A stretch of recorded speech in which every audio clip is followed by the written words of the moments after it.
Hello, everyone. Welcome to episode 13 of Tavern Talk, a touch of class.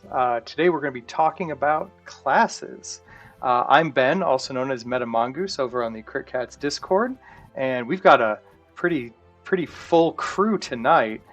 With me, of course, is Sasha, Fia, and Lynn, and a new addition to the Tavern Talk circuit this evening is Fee from uh, our Keep on the Borderlands game. I mean, Fia is also in that game, so. But yeah, we got quite a collection of folk tonight to talk about all of our favorite classes. So just kind of going over what we're aiming for this evening. There are a lot of classes in D&D. D&D has many additions. Many of those additions made many weirder classes than the standard traditional core that it started out with so long ago. And people have joined into D&D at various times across its entire lifespan of the game. Not everyone started with first edition or second or even third or fourth. Some people have just started here with fifth, with how it is built now. But at some point, everyone kind of gravitates to classes that interest them, and we're gonna go down the list and kind of see how people shook out with some of the suggestions that they gave us of what their favorite classes were, and they can kind of gush about what drew them to the class and what made it really exciting. So our first class that there was a lot of options for, given a lot of subclasses from various other editions, was was the humble rogue, or well, maybe not so humble rogue. They're rogues, but so I found us a rogue cat to lead us off talking about rogues. That's Who here? adorable. Rogue was one of their starter characters that they were drawn to. Anybody big fan started with Rogue? All right, we'll start with Sasha. What was your Rogue? What drew you to Rogue originally? What Um, edition did you well, did you start playing Rogue? I played Rogue in 3.5. It was my first Rogue, and it was more particular Spell Thief in 3.5. And Spell Thief, which I went into Hellbreaker, because this was a pixie who essentially had her family name um, made a deal with, I think, with the demon, and she was trying to break that deal, so she became a Hellbreaker so she could do that.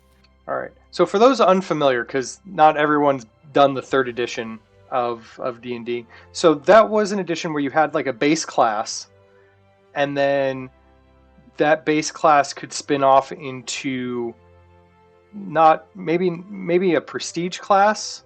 Yeah, there are prestige and classes in 3.5. and did prestige, now you said two different, no, spell was Hellbreaker, was spell thief a requirement to get into Yes. Hellbreaker? So it was Yeah. I'm not familiar with the third level of prestige classes. Yeah, so um essentially Spell Thief is already a base class anyways. You had to have the capability to take spell like spells. Like that you had that's what Spell Thieves did, was they could steal spells from casters. And so that was kind of what they did. Instead of doing like sneak attack, they would sacrifice their sneak attack to steal spells. And that was a requirement in order to get into Hellbreaker. Hellbreaker makes it where you can steal, um, I think it was like magical abilities. So like you can take away certain. It's more particular going after demons and devils. Like you can take away their spell like abilities, and you can take away some of their other stuff so they can't use it against you. And you could take it away and you can either use it against them, or you can store it and just be like, nah, you don't get this for like a minute. So that's kind of how that works. It's essentially stealing abilities and stuff. It goes deeper into that. and you sacrifice your sneak attack in order to do that. But Spell Thief is the base class. It's pretty much like an archetype of rogue, because it has the same build as a rogue does in basic 3.5, but it just has different abilities. So it's very similar to like archetypes. Okay. And yeah, like in translation into 5e, it would be a rogue, and then third level you would go into Spell Thief. Or Arcane Trickster. Yeah, Arcane Or well, Trickster. as that's kind of what it became in the 5th edition era, I think. Pretty much. It's something like that. I never did an Arcane Trickster in 5e. I just have done, for the most part, I think Scout's been the only one I've really done in 5e. Okay. Yeah, I like Scout. Um, It's but fun. yeah. So Sfeet, what was your intro into Rogue? So like years ago, I did more of like the tabletop with some friends and didn't know what I was doing. And Do you remember you what know, edition it was? I want to say it was like 3.5. Okay, so during like the Yeah, 3rd edition 3.5 era. yeah. Um, and I didn't, again, it's like every time I play the rogue, I end up dying immediately. Just because there's something so attractive about playing like the edge lord, as you would say. Yeah, because there's just the temptation to be the pickpocket, to be the thief, to be like the bad guy, but not really the bad guy. You know what I mean? It's not like I was The going toe to toe with it. anti-hero. Yeah, and it was attractive, especially because when I got into D&D, I was already coming off of like the Warhammer kind of thing, and I was just like, yeah, like I don't know. So I thought it'd be fun to sneak around, but I didn't ever get too far with them, which was kind of a bummer. But it's always drawn me back, including when I did Curse of Strahd and I did like a rogue wizard. Yeah, I died immediately, but it was really attractive to just play that character that is just inherently, I don't know, I guess despised Mysterious. by the other classes, like it's like looked down upon from the other classes, and I kind of like that. All So, right. you know, Um, so my on ramp into Rogue actually started on as my second character I ever played, back in like the early 2nd edition D&D days. Um, there's a long story about Ben's first D&D character and how it didn't last very long. But the second character that I ended up with was a donated character from the guys who were like sitting around the table, and they were like, "Oh, your character died real fast. Here is a character sheet from like somebody who had played before and just never came back to the shop or whatever." And it was a fighter thief, like multi-class. Um, so I got to play it. I had no idea what I was really doing back then. I was like 10. But I was like, oh, I roll dice and things happen. But it had a lot of cool abilities. And so it kind of on ramped me into the idea that I could I could play a sneaky rogue character. And so I do have a kind of a soft spot for various rogue types, especially uh, during the third ed era. I think the last third ed game I ever played in was a relatively like high level game, and everyone around the table was like, I need all my skills in these specific places so I can get all these feats, so I can get all these prestige classes, so I can do this thing. And I looked right at the DM and I was like, I'm just gonna make a rogue. I'm just gonna take the player's handbook here, and I'm just gonna start at level 1 and I'm just gonna be a level 9 rogue or whatever. I'm not gonna take anything special. I'm not gonna do anything weird. Just let me be a rogue. And he's like, it's fine.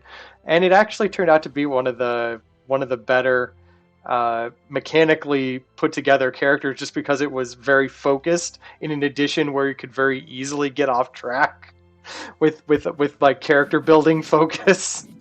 well, multi-classing alone, like, Yeah. yeah, it's Yeah. hard not to spread yourself too thin, like skill-wise. Well, I mean, Yeah, there were a lot of especially people who were with building 3.5. toward various prestige classes. So it was like, I'm like a third level this, and a first level this, and a second level this, and an eighth level. I'm just like, I am now a 12th level rogue.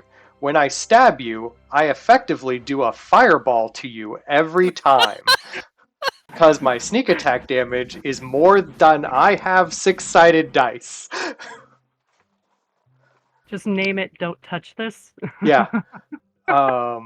That's what we're gonna do. I'm just gonna backstab you for all the d6 at the table. And so that was it during the fourth ed era, or during the third ed era. During the fourth ed era, I kind of eased off rogue because there were other classes that were equally fun to play. Um, in the fifth ed era, I think I really like. I do like Arcane Trickster. It's a fun. I like being able to cast spells with my stabbiness, and I also really like the Scout Rogue. If I just want to have a character that kind of feels like a ranger but doesn't have to worry about any of the spells. Like if I just want a simple ranger, I'm like, guess what? We're taking Scout Rogue. I get sneak attack. I get all the cool movement abilities. We're set. Yes, I made a character that was very much a scout, and he was brilliant. He was a squirrel, and he believed that every tree was his tree. It did not matter where it was or where he came from. Every tree was his tree, and he protected every single tree. He ended up becoming like guardian of the forest. But yeah, he threw acorns and did a massive amount of damage. Sneak attack damage with acorns. Yes, with acorns. And Oh. since he was, yes, he threw acorns, and this was one of my friend's homebrew campaigns because we did the awakened animals, and yeah, that's what we had. And so yeah, he did a lot of damage with throwing acorns at people, and he would always hide in trees. So he'd throw an acorn and disappear in the trees, and people are like, "What is going on?" And they figure out it's a squirrel, and they're like, "Why is the squirrel so deadly?" Like all I think of is like Scrat whenever from like Ice Age. Yeah. He just throws it. Yeah, that was a lot of fun. Razor-pointed acorns. Mm-hmm. And we ended up working with like gods or something like that because they couldn't work with humans, so they awakened animals to do their bidding. And one of the gods gave my squirrel, definitely shouldn't have given the squirrel this, but explosive acorns. And then he also got a pine cone that was a grenade, so it would explode and do shrapnel damage, which was his idea. And they were like, why? I was like, you shouldn't have given this demented squirrel ammunition. That could really hurt people. That was a mistake. Yes, and they were like, I don't know how we feel, and I'm just like, he's a crazy squirrel. He does not speak any other language other than his squeaking language, and I did that on purpose so he could like threaten people all the time, and he would scream and yell and like hold an acorn and threaten them with the acorn, and they're like, why is this squirrel yelling at me? Ow! This squirrel hurts. All the other animals are like, you need to chill. Yes. So does anyone else have any interesting rogue tidbits that has interested them, or we not had a chance to play with rogue yet? Yeah, not really had a chance to play with rogue on my end. Definitely seems very interesting with sneak attack damage and stuff like that, but hasn't been on my radar. That's fair. Let's see. Next on our lineup, this one, a lot of diversity in this class, is cleric. I forgot my cat cleric picture. I'll fix that later. So clerics, early on, it didn't really matter what your god was in D&D because all clerics basically followed the same rules. It wasn't until I think 3rd edition that we started dealing with like various domains or like seats of power that really mattered. There was a little bit of that in like the splat books of 2nd edition, but that wasn't really a thing that mattered very much in like the core books that people used for their clerics. But once we got to like 3rd, 4th, and now 5th edition, what god you choose definitely influences the kind of cleric you are. So who are my cleric players? Lynn, what was your on ramp into cleric? So, my first experience with cleric was actually like my first game. It was Oh, okay. So 3.5e. for first character or just first game? Yeah, it was my first character. Oh, okay. Um, but yeah, it was a 3.5e cleric. I was uh, I was like a she was a character who was just like grew up in the church, um, and uh, and she was like a end up being like a lawful neutral character. Um, but it was it was definitely one of those moments that I really wasn't sure what I was doing. I uh, definitely was very interested in a cleric because I like playing like a support type of role, like having like a lot of like utility spells and stuff like that. Um, didn't really have and as I said, wasn't really sure what I was doing at the time, so I picked like just whatever I could and had like a lot of and had to have some people explain to me it's like, oh, you can't pick up that spell because it's based, yeah, it's all based off of domains. Like you get like I was trying to pick like chaotic spells for when I was, yeah, lawful neutral and stuff like that. Ah,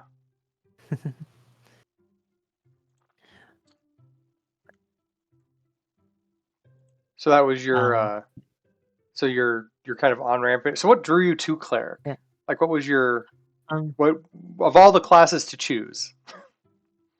Um, it was just like kind of, it was just kind of, I saw who else was kind of in the party, and they just didn't have like a dedicated healer, and that's like something that I kind of like doing in like video games and like other similar things when I was kind of new to D&D. So that's that was kind of the most of it. Just like I like supporting the party, and like you can do that with some things with cleric, especially. All right. So like being the person who does all the buffs and the heals. Yeah, exactly. All right. Who is my other cleric? I think we all raised our Oh, hands, okay. Ben. Fia, Everybody you're raised their hand. am I the only one who was? That's not true. I do have a cleric story, but I'll wait to the end. We'll go I'll wait to we'll the end go too. we'll go counterclockwise then. Sweet, what was your cleric that kind of sealed the deal for you? I mean, like I was really kind of like against the class for a long time. I just didn't really want to play like a super religious character. But lately I've been playing around with the video game versions of D&D and whatnot with like Divinity and like, Baldur's Gate and all that. And I decided to just like, I don't know, I like this outfit actually. So that's the only reason I chose a cleric for one of my characters because I was like, yeah, it's a really cool outfit. I want to run around the forest like this. So I just like chose it because it looked nice. And then I was like, oh wait, this is actually super useful because you can make them very intelligent and I was able to like reason with a lot of people, which was not my experience as like playing rogue or more tanky characters. It was like, oh, I can actually use like reason and negotiation and like my religious prowess to get people to like basically convert to my side or like to help me, and people weren't mad when I did end up resulting to violence because they were like, oh, well, it's in honor of their god, so and it definitely took me by surprise to play a character like that. That was just more spell oriented and definitely more, I don't know, like theocratically heavy, if that makes sense. Because like, yeah, there's the domains, there's the gods, and depending which god depends like all this stuff. So for me, it tickled that itch that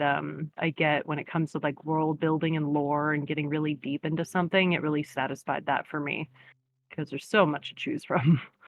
Oh yeah, definitely being tied to having to have a class that's tied to kind of like the deities of the setting kind of puts you on a first like right up front row seat to whatever either the setting has lore wise, or what the DM, if it's like a homebrew, like what they have kind of available that normal characters or players just wouldn't normally come across. Sophia, what was your cleric? So I actually used to be very opposed to finding myself in the position of the cleric class on the sheer principle of I didn't want to be the person in the group that was like, "Oh, you're a girl. You should be the healer." That's fair. that's a Because that's brought up that's a fair so assumption often. to want to avoid. Um, That's but that's Final Fantasy's fault because the white mage yeah, was a girl. yeah. It's just you're a girl. You must want to take care of people, right? That's how it works. But my first actual instance of being a cleric was with Crit Cats, with Vice Irving, back in Descent into Avernus. And that was, I began to understand, due to a very common reason that a lot of people end up getting into cleric, is because the party needs a cleric. So Vice was created out of necessity. And I was basing a lot of my interpretations off of Allie Beardsley from Dropout, because during their first ever D&D campaign, they played a cleric, and they were very, very bad at it. In some ways more than others, but in a lot of ways, pretty bad at being a cleric. And it kind of inspired this sort of like, okay, well, I'm shoot into this position of like, I gotta be a cleric. I'm not gonna be a traditional cleric. I wanna make this weird. I'm not gonna choose a god. Like, sure, I'll heal stuff, but I choose every god. That's all. All of the above. That's my answer. And that kind of fits my general preference for characters, is to try and like find something outside of the box that people wouldn't ordinarily think of as the traditional representation of a class. And so a cleric with no specific deity to follow, who just highlights the paragraph and says, "Yep, that works." That seemed like a fun delivery. I was pretty excited to pull that off. I was And see, also that fun at was being a our cleric. that was the Descent to Avernus game. So that's in the here in the fifth edition era. Yes. What Uh, is that? Has that kind of opened you up to the idea of maybe playing more cleric-like things in the future? Absolutely. I still fully intend to butcher every iteration of cleric that I play, but I'm going to do it a lot more intentionally now. Seems good. All right, Sasha, what was your cleric? I know of at least one goblin cleric that was very or that I had. One cleric? But what was your cleric? Well, that was a paladin. That was a goblin Oh, that's paladin. right. If yeah, we'll get into that one later when we get paladins. He's one of my favorite paladins. Anyways, so I had two clerics. I really delved into cleric in fifth edition. When I've actually made a couple of different clerics in fifth edition. Like I think I followed like the Tempest cleric, and so like basically, the way the game was set up, it was a weird story, but you could have like multiple characters. It was kind of based off of an MMO very lightly, but we had like different characters. So I literally made a cleric for every single Sailor Moon style character. Yes, it's one of my favorites. And I did Oh boy, you're gonna love me later then. right. And so I did that, and I based each cleric archetype based off of each character. So that was like one of my first ones in 5e, and I've always been drawn to clerics because I do like being a healer. But I also like making characters, so I don't always follow the, oh no, no, please let me heal you, let me take care of you. I have also made another character that was more of a tank. What rogue? Why did you draw all of the aggro? Instead of letting the tank draw the aggro, I'm going to let you suffer because you decided to make the fatal mistakes, and I will revivify you once you go down, okay? like, like it was just the annoyed MMO healer that just gets tired of the non-tank people trying to grow aggro on everything. It was a fun one because she was a very mean person, but she did end up healing people anyway. She would always take care of her party, but she would just be annoyed and complain the entire time. It was absolutely hilarious. And yeah, so those are kind of like my two very opposite characters with clerics, but they were a lot of fun. Both of them were a lot of fun. Got a lot of laughs out of all of them. So I have. It's not that I haven't played cleric because I've been playing forever at this point, and just by sheer statistics, I've played a cleric at some point. Uh, but none of them really like it was never a class that I cared a lot about, and it hasn't really like none of the characters that I'd played for the longest time ever really stuck with me. Um, but there recently within the last few years, there was one cleric that I got to play.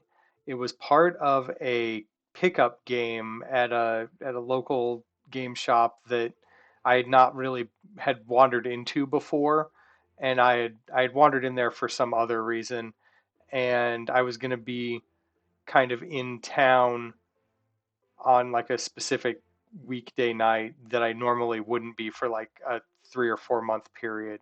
And I was like, well, we'll see if I can get in on like a D&D game or see what D&D games they got going. And they had one that they were the adventure was all homebrew stuff, but they were just finishing up. They said they only had like maybe four or five more sessions before the campaign kind of came to an end. But they were totally cool to add me, and they were looking for, you know, probably a cleric or something to help them through the final, you know, encounters that were coming. And I was talking to the DM about, you know, what it's all homebrew stuff. So like, what gods do you have going on? What's your deal? So that I can kind of fit this in. And he had his god of death was like a weird spidery fate goddess, and I was like, I want that one. I want let's do that. I'll do, you know, it was a high-ish level game anyway, but I was like, I'll do Domain of Death. Uh, I'll I'll make this character, and I had a piece of art that had been sitting around that I'd been trying to figure out what I was gonna make a character with, and it was this one here. It was a Kenku, uh, with this I like like weird it. shovelly staff, and a spider and this massive like coffin thing strapped to him. And he's got like this trail of rot that's just kind of growing on him like clothing. And I was like, I'm gonna this will be my my death cleric. And there was a high level spell that was basically like summon like a planar ally of sorts. So you basically summon like a servant of your god to come like fight for you and do stuff like that. And so during the big fight, I spent a lot of time like, you know, healing the party and, you know, buffing them, and that was basically the whole thing that I built this character to do, is just mostly keep the people who've been playing in this adventure the longest alive so they could see the end of it. But I also had this summon in my back pocket as like a ninth level spell or whatever.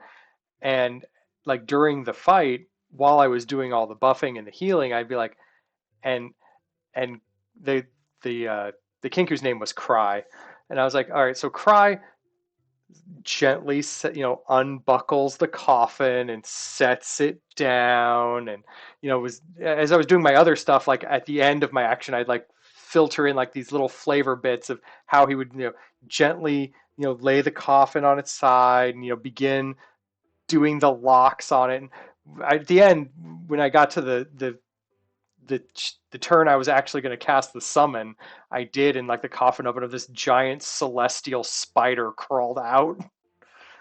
This impossibly large for the size of the coffin. Like these long legs just came out of the coffin, the size of a building, and it pulled itself out of this coffin that he'd been carrying around this whole time.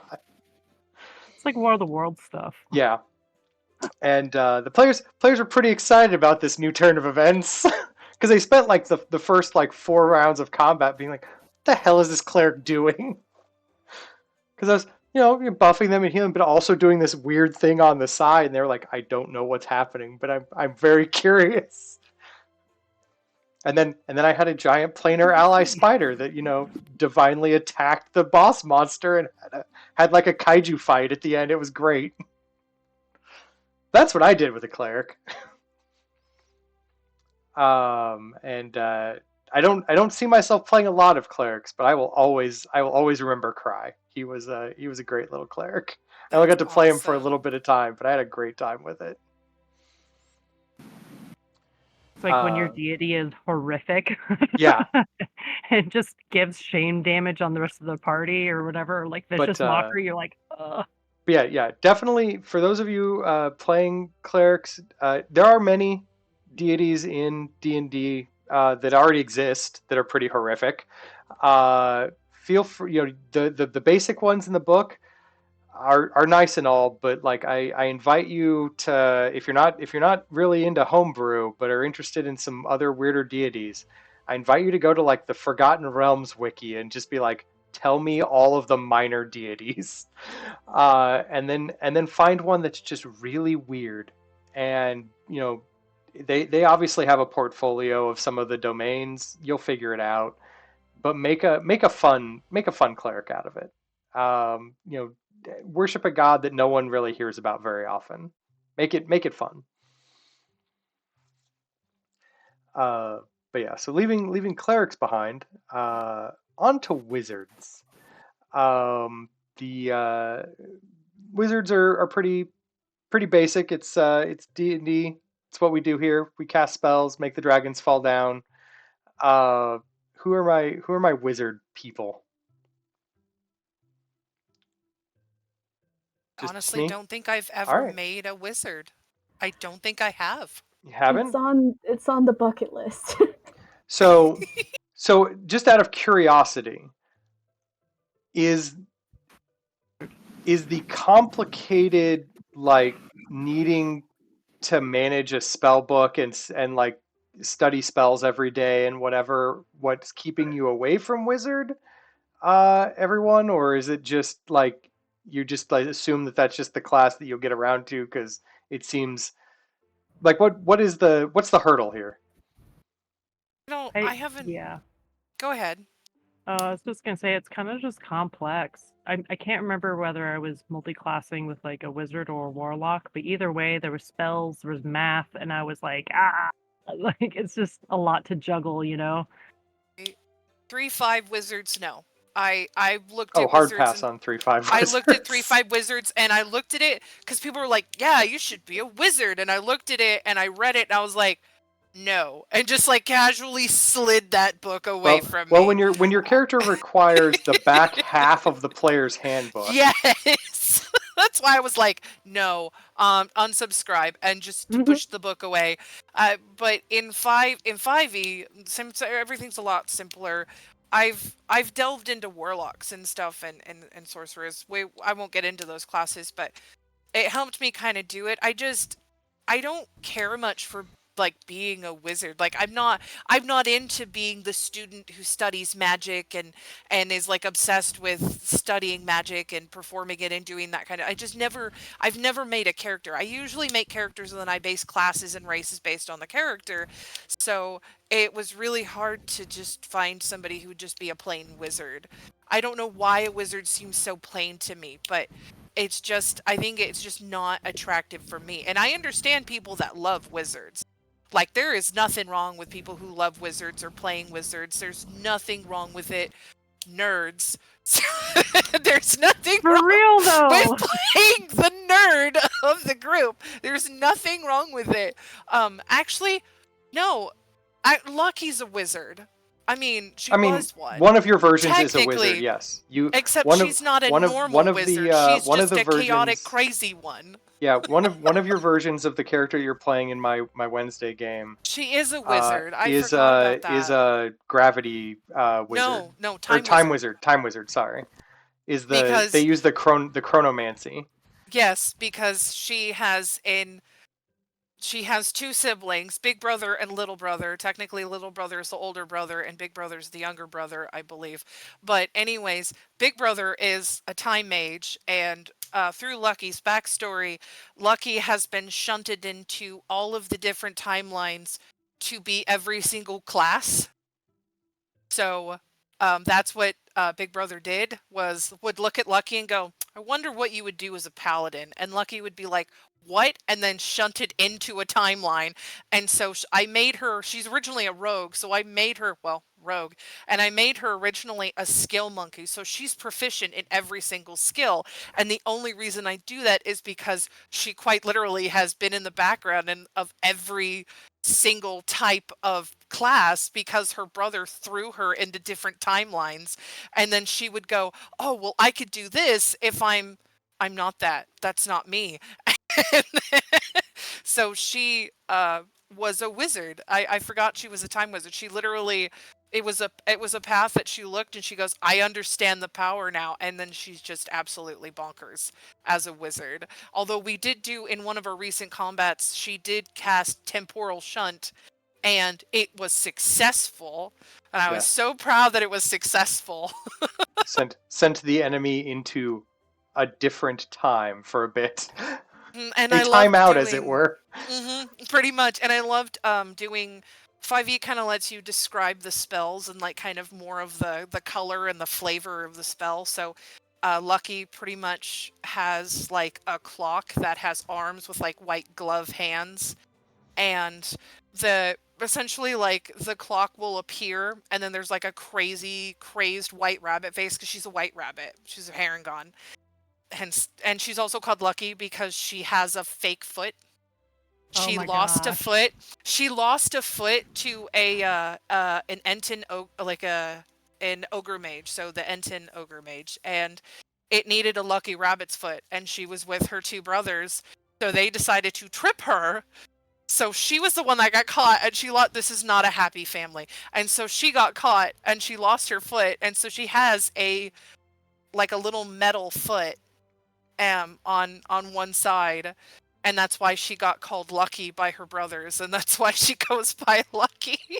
But it was, and even then, when we've made these characters before, they also have like, you can do like the pirate background and you get a lucky rabbit's foot, so they all have the lucky rabbit's foot just to jab just to be mean. Yeah. Yes. It's a very weird family dynamic. You know what I mean? It is. Like, it's just like, oh, there's so much to that family. But anyways, that's Lucky. So she was a wizard.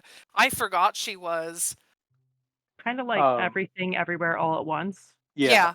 And like I think recently she also got shunted through by a witch into that one. I can't remember the name of the spell, Ben, but it's like you're in this swirling vortex. Oh, yeah, you got banished for a time. Yeah, and like me and the other character that came with her by accident because he failed to save, he's sitting there like screaming, and Lucky's just like she's got her hands behind her head, she's got her feet kicked up, and then she just looks at him first time. She's so used to the like emotional abuse from her siblings that when it comes to that stuff, she's just so used to it. Like, whatever. But pretty much. But yeah, so wizards started off as like our like main spellcaster back in the early first and second ed era. It wasn't until third edition that we even got sorcerers as a different kind of like real spellcaster option that wasn't like a cleric or something. And then it wasn't really, I mean, near the back end of third edition, there was all kinds of stuff. But it wasn't really until 4th edition that Warlock got codified into a class. So for the longest time, if you wanted to be a real spellcaster, Wizard was kind of your only choice. And so my first, I don't play a lot of Wizards, but one of my early characters that got me into Wizard was back in the 2nd edited era, there was wizards, but then there was a subclass of wizard called the illusionist, which is literally just the illusion school nowadays. But I made the illusion spells kind of intrigued me, as there were several that were very very interesting, like the ones that involved like illusory script and stuff like that, so you could hide what your writings were. And I liked the idea of personalizing your own spell book, because that was another thing that, like, you know, if you're a wizard, you had your own spell book, you got to personalize it, you got to, you know, get spells from other wizards that you defeated. It had a very very interesting kind of way wizards kind of got their spells back then. Was you could learn a few, but really you should just be beating up other wizards and taking their spells and adding them to your spell book. But I made a character who kind of didn't want to go down that route. He wanted to make his own personal spell book that was very clearly his, and I wanted to give it a fun twist. So because he was an illusionist and could do illusory script stuff, he was going to go around and acquire recipes from various places that we went, various like cultures, various towns. You know, he'd hit up the local chef or whatever and get like a fun recipe, or if we were passing by like if we snuck up on an orc tribe, he would try to like get something from the witch doctor on the way out, you know, something. And he converted all of his spells into food recipes, like with illusions. And I wanted to make a special spell book that was just the illusionist cookbook. And I had it all planned out in my head. Not only was it going to look cool on the inside, but it was going to be bound in blue dragon hide. So I had to go find a blue dragon and kill it so that I could get some blue dragon skin for my book. And I had to go find a specific, like sapphire about, you know, like yay big around, so that it could go be set in the middle, and I could put my mage mark like on the sapphire. And then the end goal was that when the book was done, because a book could only have like so many pages before it got kind of excessive, and spells took like X amount of pages per level of the spell back then. It was very very complex how you handle the spell book.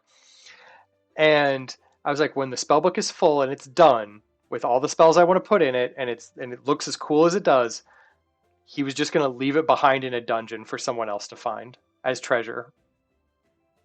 It was just going to be a legendary spell book that somebody finds someday, and they open it up and it's going to be a bunch of recipes, and they're not going to know that it's a spell book unless they realize that it's like magically transformed. And then if they solve the magic, then they get all the spells. Or cookbook otherwise. Yeah, otherwise it's just a cookbook. I have done that. Love I that. actually have that in my It's game. just a super fancy cookbook. Yep. In my game, I had one of the NPCs. They had what seemed to be a regular cookbook, and instead they were an artificer. So it was a whole bunch of different artificer engineering techniques and experiences, and then spells, obviously. But it's all designed to look like a cookbook. But yeah, so one of the things for nowadays, since wizards all have various schools that they really lean into here in the 5th ed era, you can theme your wizards pretty well, but they are still a very generalist class where their job is to have all the spells and be able to pick and choose at a time, whereas the sorcerer has less spells but gets to do cool things with them, and the warlock has like the least amount of spells, but they're always more powerful than everyone else's. So of the three, I honestly like Warlock better, but I do have a soft spot in my heart for some wizards. I don't know, Lynn. Did you ever have a feel to play a wizard, or is that pretty much a no?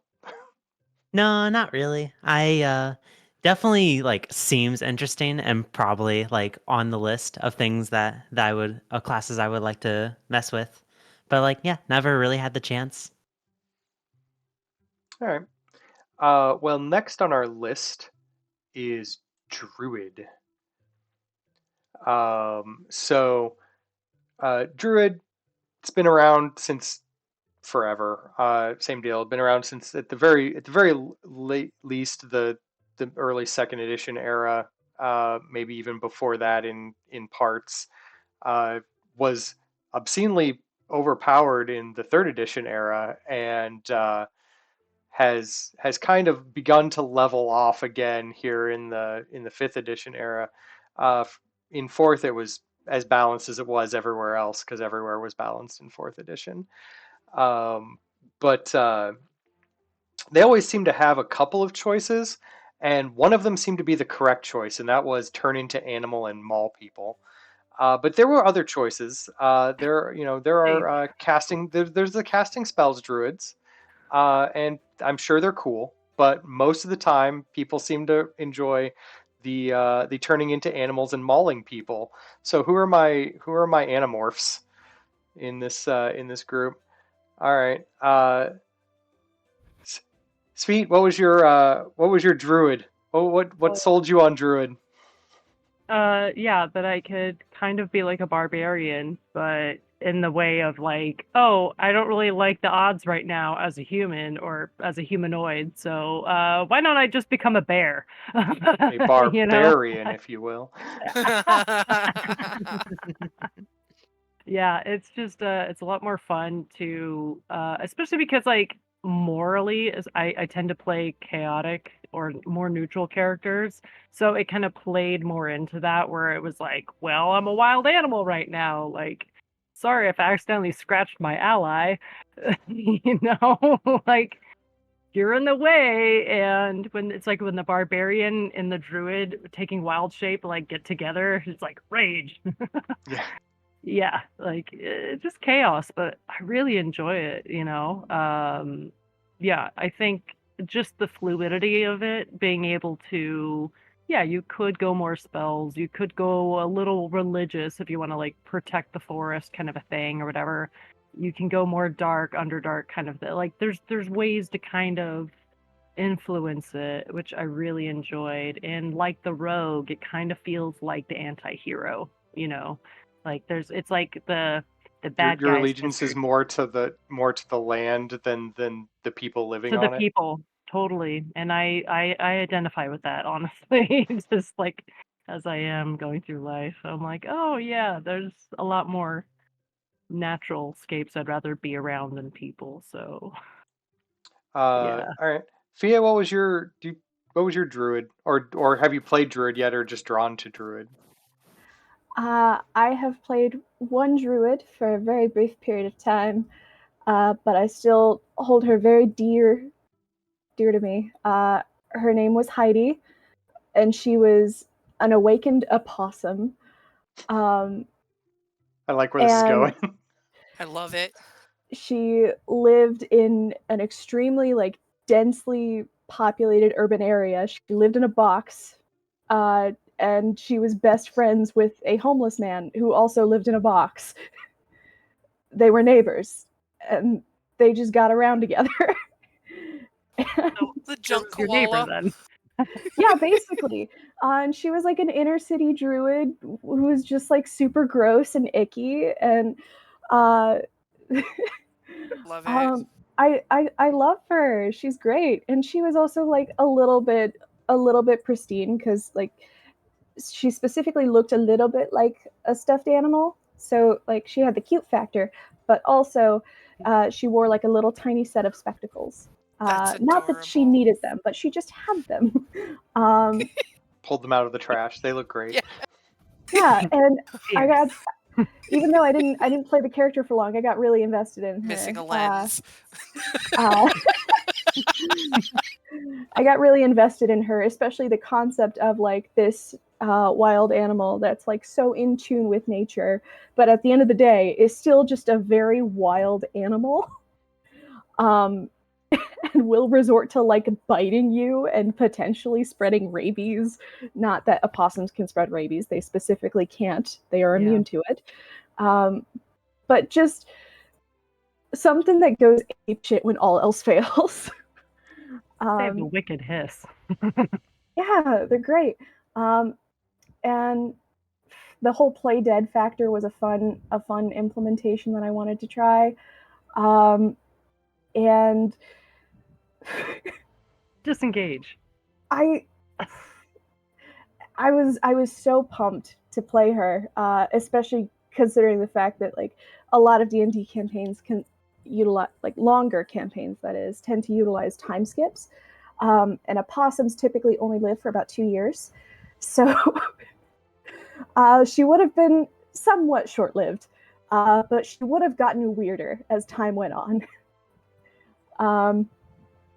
But alas, the campaign fell through, and Heidi is now archived, but has not been in a place of honor somewhere on a shelf. Yes. That said, she was very, very homebrew. And maybe when we pull out another homebrew campaign, I might dust off the old Heidi, but for now she's Reincarnates. And that's yeah. how Over the she comes hedge. back. One shot. Yes. But yeah, opossums are my favorite animal. I was attached to the concept of a wild animal that is dignified in some sense, but then reverts back to a wild animal.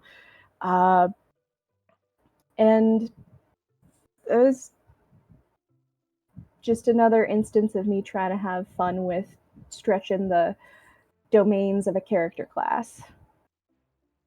Seems fun. All right, Sasha. What was I have a feeling I know the answer, but what was tell us your tale. So I have 3 different druids. So 2 of them, well, 4, but I'm only going to talk about 3 because druid has been one of my bigger classes. So my technical second D&D character I really ever made technically started out in Pathfinder, but also switched her to 3.5, so that was a fun translation. So she was an animal companion build. So in 3.5, you could consistently get an animal companion, and then you can delve into other prestige classes and going around. Essentially, she had 6 wolves, and she would turn into a wolf herself and would be the 7th wolf, and they would do pack tactics and that kind of thing. So they would, yes, she had all of them at one point, and I had to roll so many d20s because one of them had a 3.0 template that was called, I think, oh, you might have to help me with this, Ben. If it's from third edition, I can't help you. It's that's the edition I sat out of. Is it 3? It might be 3. It might be 3.5. It's like the beast template. Anyways, it made it where my wolf could rake. So like he had bite, claw. He could trip. If he made a trip attempt, he could rake. So he had like 7 attacks in a round. I had to roll so many. I had each wolf was built particularly in a particular way. It was insane. That was my first character ever, and I bit off more than I could chew because that was literally my second D&D character I had ever played. Amazing, a lot of fun. That character was a blast. So let's put that one aside because the next one was I think it was either way. I used the same template, but I used a pixie druid that was a full spellcaster but had a very large animal companion that was a big wolf because I love wolves. I have kind of a small obsession. And so that was a creature that was like a large size wolf, and she was just a little pixie, but she raised it since it was a pup, and that's kind of where that was. She was a lot of fun, and it really delved into because when you go the spellcasty druid, you're essentially a wizard, but for nature. So that's kind of where druids go for 3.5 anyways. And my first 5th edition character was one that Ben knows full well is Saza.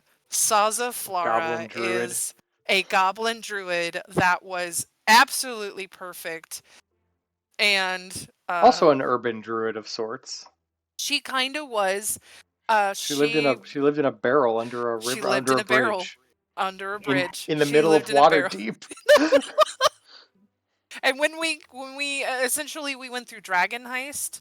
Yeah, That was the first we did campaign that Dragon she started Heist in. and then into Dungeon of the Mad Mage. Yes. So we went in, we started off with Dragon Heist, and we ended up getting Skull Manor in Waterdeep, Troll Skull Manor, and we kind of essentially had that place then. So she literally took her barrel that she lived in and put it inside the house. So she still lived in the barrel inside the house. It's like a vampire taking their coffin in. Yeah. Yes. This is my house. Like you're I guess literally I in live a here new now. house. Yes. Yeah, So it she was lived in a fun. barrel. It was fun, kind of flavoring the druid spells to a more urban Yes. feel. Yes. Because she had Vine Whip, but instead of vines, it was just like fishing line. fish It was hooks line. and fishing line. And instead of like thorns, like Vine Whip usually is, it has thorns, and that's what causes it to grab the target. It's just pull like them. rusty fish It's hooks. fishing hooks, yeah. Because she also had it where she's not very akin to Trash water, druid. and so like she had like the spirit. There's the healing spirit. Recycle. Yes, the healing spirit. You pick like a particular animal, and then that's like your little spirit guide that makes it where people can walk through the square and heal. And it was a sea turtle because she almost drowned, and was saved by a sea turtle who was a druid in disguise, and that's how she became a druid. Well, not really in disguise; he was transformed into a sea turtle. So Captain Planet.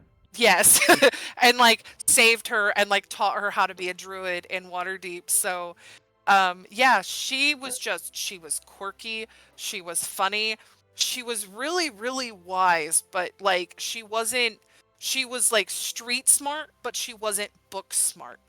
So like her intelligence was lower, but her wisdom was like super high because she was like, I shouldn't do that, but she's also a goblin, so she has like an internal struggle where she wants to do the goblin thing, but at the same time has a conscience, is like, I really shouldn't do that. That's a bad idea. But goblin. Now, if I remember I want correctly, to do the thing. Saza didn't spend a lot of time in animal form. No, right? she did. Every she? combat she was in animal form. Almost every combat.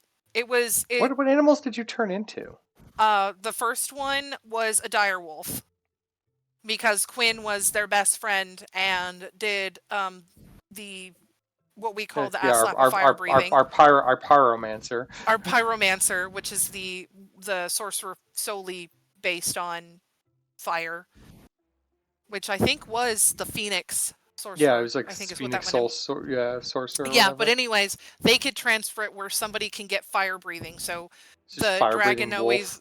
Yes, a fire breathing wolf. That was the first one because dire wolf was one of the bigger creatures, and then she ended up turning into a bear. Was like one of her next higher step up. Like I mostly remember when you like either threatened to turn into a tree or turned into like a. Did you ever turn into an elemental at some point? I feel like I did. That was higher end. That was higher end because she was a moon druid. And eventually with moon druid, you can become an elemental, I believe. Yeah. I think it's higher up though. Like you have to be. I want to say we were like level 16. Oh yeah, by like the end of the we were campaign. doing Dungeon of the Mad Mage, so we got up into the high teens. She was for the longest time. She was the large snapping turtle. Oh yeah. Because my favorite, the giant like snapping turtle. So she also had the giant snapping turtle, and one of the other forms that she always used was the flying snake. Oh yes, I remember the flying snake. You got into a lot of trouble as a flying snake. It was fun. I still loved the Dungeon of the Mad Mage. It was the like It's the not school, the Hogwarts floor, level. the The Hogwarts not floor. Hogwarts. And There's a floor of Dungeon of the Mad Mages that is effectively a school for the Mad Mage to determine like who's going to be his apprentice someday. yeah, And it's run by a demon. it was Uh, a fox demon, I yeah, think. fox Was it? demon, Or was who's it a like the head Kitsune instructor, demon? an Arcanoloth of some kind. Yeah. And but they've got these little like message tubes that travel around the whole floor, from like dorm rooms to offices to classrooms to whatever. And so you turn in your assignments by like writing them putting them in the little tube and Yep. sending them Yeah. on Yep. the Yep. tubeway. And the party was sneaking around this floor of the We were trying to dungeon, get through the floor. right? And they were like, I don't know what to do with these tubes.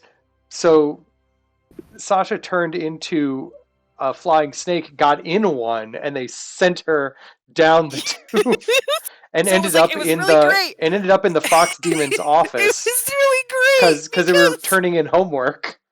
it was really great because one of the party members solely was like, we shouldn't do this. We should not do this. And it was like, well, I could see where they go. No, we shouldn't do this. And while she's saying we shouldn't do this, Salza already was a flying snake. Leroy And Jenkins. the other people were like, saw what was happening, put two and two together, also wanted it to happen, and she was like, no, and they're like holding her back as they put Saza in the little container, closed it, and souped her out.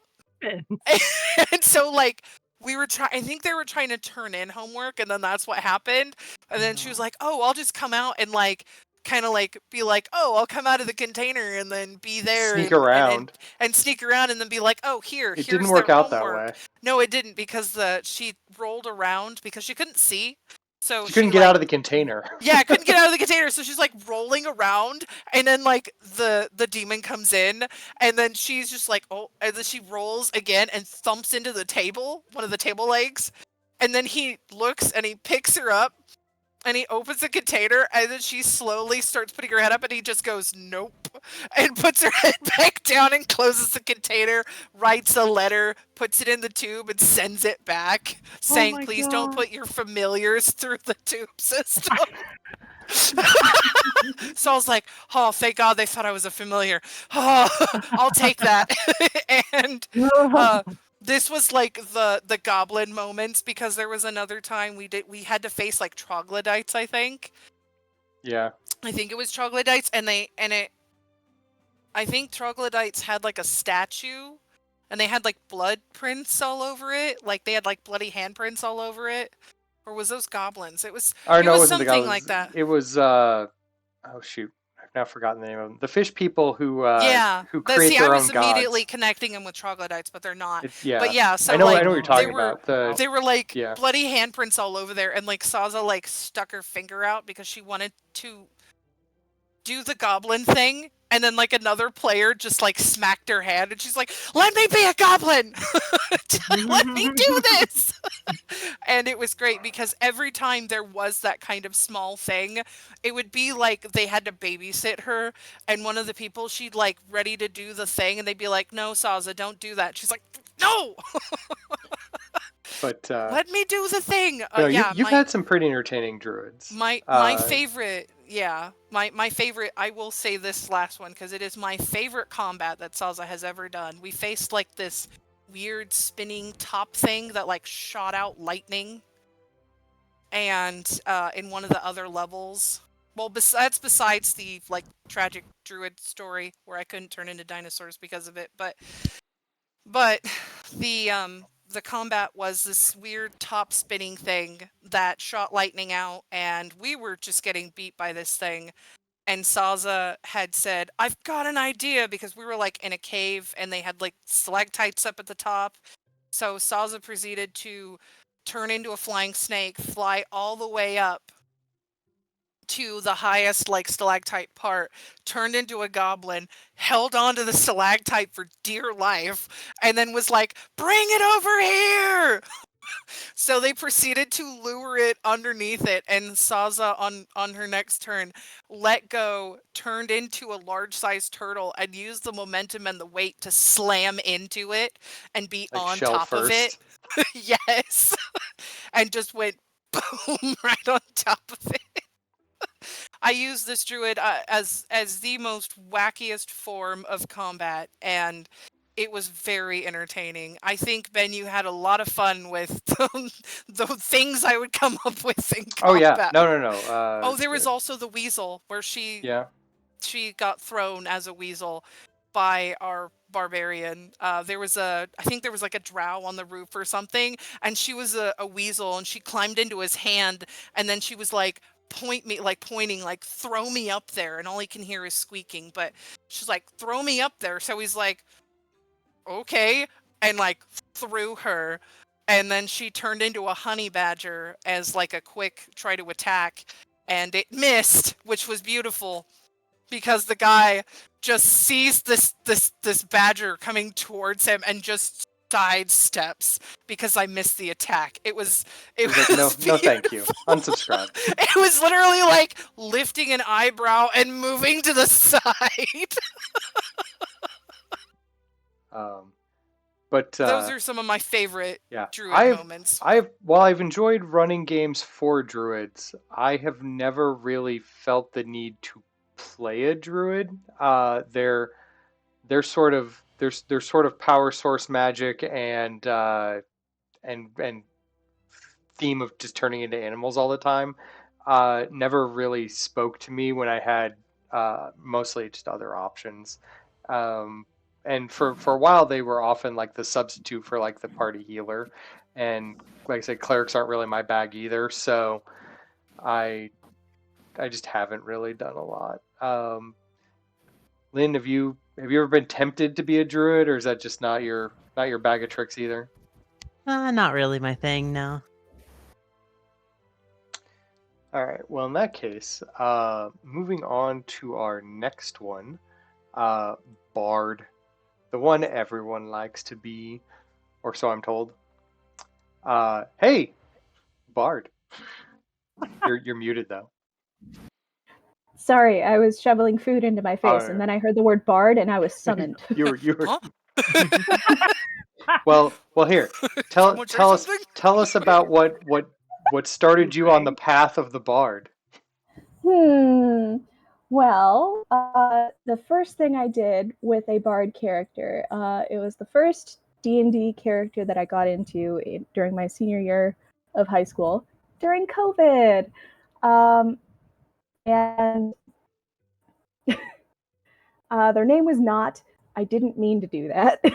I didn't know that there was a critical role character with that name, but their name was not. And they were possibly the most broken combination. They were a changeling bard. Ah, yes. An absolute social nightmare. deception out everywhere. Yep, and that was not the last changeling bard I did. Actually, now that I think about it, no, this was a different changeling bard. Not was a different changeling bard. This, I don't remember the name of them, but it was like a pirate-themed adventure with a lot of homebrew stuff, and I just got to try my hand at just throwing shit at the wall. This was literally the first time I ventured outside of one of the first classes that I worked with when I was getting into D&D, and I had no idea what to expect other than all the things that I heard about Bard, and it wasn't great. That reminds me. So Bard, of all the classes, I mean, every class kind of has its tropes that it follows. Bard has a reputation of sorts, couple of reputations. And you clearly knew of some of its reputation kind of going into Bard. Were you planning on like leaning into the tropes that Bard traditionally well trods, or did you plan on like trying to avoid those or subverting them? I had no idea what I was doing with the character. I was just attempting something new and seeing where it took me. And it was okay. It was not the most memorable character. The first actually memorable bard that I played was a character that I call Louis. He was a Boy Scout. He had very bad ADHD. And he was a detriment to the party. And that campaign never finished. It was a one-shot. It never finished. But Louis made a really serious impact on everybody that was there. And so he's now on the back burner. But after that, I did not, who was a College of Lore bard changeling. And the entire basis for that character was I'm just going to lie as much as possible. I'm just going to fib 100% of the time, and maybe eventually I will start a cult. That was the end goal, was to eventually become a minor deity. And they actually made it pretty far. They died several times over, but every time they went into purgatory, as we just assumed it was purgatory, they built up an actual small cult in purgatory. That was fun. And after that, my most recent bard, which is possibly my most beloved, is Egg. Blessed be his name. I loved Egg. Egg was Egg was in our Spelljammer, our Star Chasers game. I don't think I was there for. No, Egg Maybe showed up I was. after your guest appearance. Mm-hmm. Egg was a little tabaxi bard, the size of an actual cat. And he was just walking around space looking for his identical twin brother Beans. And that was it. That was the whole thing. Was I was just gonna walk around saying, "Have you seen my brother Beans?" That was the entire plan. And I've never really, like, examining all of the bards that I've played, I've never really played them for the sake of, like, oh, this character is a performer. This character is like is horny.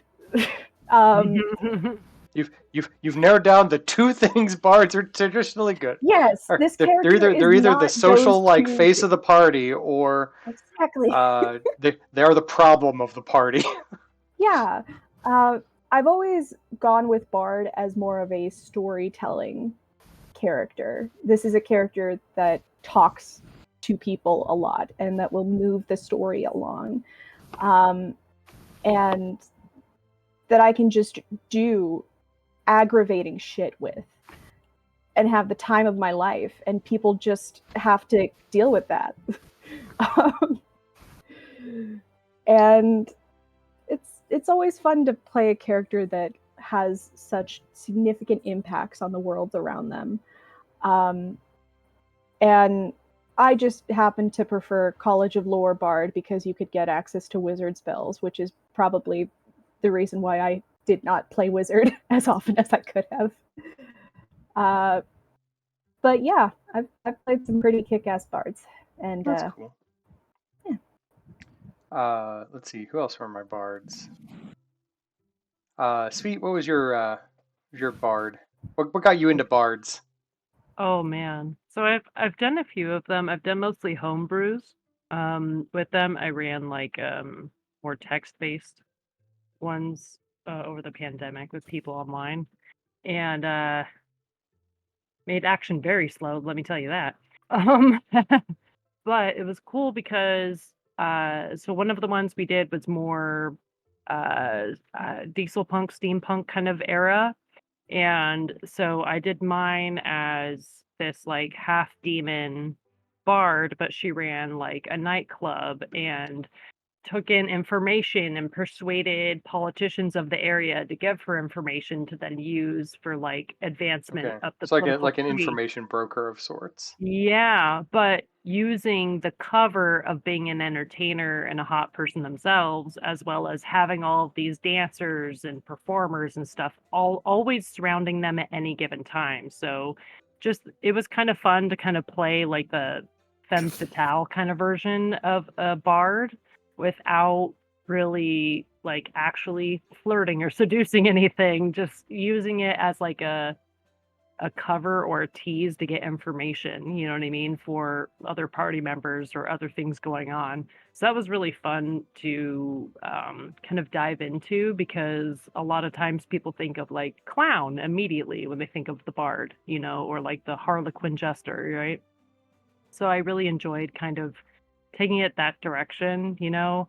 I wanted to start a cult, but I never got it that far. So I totally identify with you. I really wanted to start like a thespian cult, you know. Anyway, as far as I Theater got troupe. was yeah, a theater troupe or a cult, you know, same. Yeah. Yeah, They're give me your similar. pennies. Yeah. So then the second time I did more of like kind of like the clown kind of way. It was another homebrew, and it was more of like a traveling troupe, a part of a traveling troupe got separated, high in athletics and dexterity, you know, would sing insults at people, you know, as I went through. But again, I didn't get to like really push it too far. And then lately, I fell in love with like a little gnome bard that I made, trying to go full bard, you know, full storyteller, full everything. And as much as I have that expectation and that direction and that goal, nothing is turning out that way. Like I'm end up like fighting more and sneaking more than I ever thought I would with a bard. I feel like I'm playing a rogue instead, just because of how things are lining up, because of the size alone enables me to get around things a lot sneakier than others. So it's been a wild ride with bards, you know. Hmm. Yeah. I don't hate it. That's cool. See, I've not traditionally played a lot of bards. They're mostly if I want to do, because they're either like the party face or one of the party like skill monkeys. But if given the choice of skill monkeys, I usually go rogue over bard personally. Um, and honestly, they can rogue can be the party face just as well as the bard. Just sometimes there's less spells involved. Um, but Lynn, have you ever played a bard and or have been interested in trying bard? I have not. I have not played a bard, but I'd probably be interested in trying one. I do like the skill monkey classes, and I like the aesthetic of like music especially. So I think that that'd be a very interesting thing to mess with. Um, yeah, definitely something on my list to do. Probably in the next game that I join in on even. Okay, we'll keep that in mind. All right, Sasha, you had a bard. I know. There was a Yes. brief time where I remember just hearing a constant rant of no more bards out of Um, you, but because in 5e, bards are cursed from me. They are absolutely cursed from me. When this character, I love this character. I loved Ollie. Ollie was one of my favorite characters. I absolutely loved her. I loved her loot that turned into a bow. I loved like her, like she was a faction agent for oh shoot, which Waterdeep syndicate? I don't know. I don't think it was the The Zentarum Harpers. or Harpers. She was a secret agent for the Harpers. She was gathering information and stuff for the Harpers. So she was very much, yeah, she was very much somebody she was a talker, but she was also a Verdin, which is a pretty goblin that has basic telepathy. So she was a very resourceful character. But when it got to a point with that character where I had like a plus 13 to my performance, I had advantage on the roll, and I still got two natural ones on an advantage. Not once, not once, twice with this character. And after the campaign got done, I was like, no more bards. I'm cursed. The 5e, I'm cursed with bards. No more. I love them. I've always loved bards because I love music. I essentially was a band nerd most of my life, and I still have like some of my musical instruments and stuff, and I love it. So I always connected with bards because of the music aspect and the performance aspect. Never the other part of bards, which was like the party one that causes the party problems. I actually never made that kind of really bard before. But it was I've made characters like that, but they were never bards. But yeah, that was Ollie. I loved her, and like after her wonderful fate with the rest of the party at the end of that campaign, it was pretty much no more bards. I won't make bards, at least not in 5e. I'll make bards in 3.5. I've had some really good bards in 3.5 because I did a lot of different builds and kind of figured out. I think I made one that was a 3.5 prestige class called Seeker of the Song. It was a very fun class, very interesting prestige class, and you had to go through so much to get Seeker of the Song. I'll just say that. But it was a lot of fun, and I won't play bards again in 5e. I think that was kind of my nope. I'm cursed. I'm cursed. I won't do it. I even in a different bard in a different game that I did for a one shot, had the same problem. Had really high performance. Had an advantage on the roll. Rolled 2 natural ones, and I was like, nope. This is like 3 times with 2 different bards. Bards are cursed for me.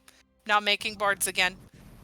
Love them. They're not necessarily a bad class. I think they're very fun. I think they're very interesting, and I think they're a very versatile style class. You can have them delve into any type of way, and whether it's the skill monkey or the face of the party or the problem of the party or just like a whole like the Scanlan of the party, or just you can have them be all sorts of different things, and that's Bard's probably the most versatile one I think out of all classes. They're the most versatile. Really out of combat, they're the most versatile. I agree. All right. Well, moving on from bards, our next one on the list is ranger. So who are my foresty fighters? All right.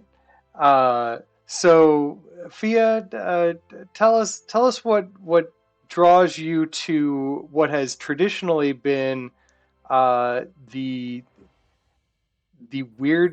most weirdly underserved class in D&D. So I'm going to be real honest with you. Ranger was the first ever D&D class that I got into. And the only reason I got into it was because my friend, this was in middle school, he was getting me into D&D at the time. 5e had just come out. And he asked me what kind of character I'd want to play. And I was like, well, I don't know. Is there something that has access to everything? And he was like, okay, I'll put you down for Ranger. I was like, great. All right. I think I noted on my list, it is in fact the mechanical hodgepodge class of D&D. I guess I'm Legolas. It has everything, just not well. Yeah. And so for the next like 4 campaigns, if they weren't even like definitive campaigns, but just 4 stories that I threw characters into, they were all rangers, and I was terrified of exploring the other classes because of all of the intimidating rumors that surrounded them, most notably the bard. But there was just a lot that I didn't know. And it seemed so very complicated, whereas Ranger was just, I point bow and shoot. And I stand real far back from the danger, so nobody sees me coming. And and that was it. That was the whole shtick. That was all I had to do. You played Ranger as what if fighter with bow? Yeah, basically. I think that's what I actually wanted. It was a fighter with bow and some like minor spellcasting abilities. But I in didn't 5th even edition, use they them call at the that time. Arcane Archer. Yeah. You could have, in fact, had exactly what you wanted. Oh my could've, god, And yeah. I could have been good at it Yes. too.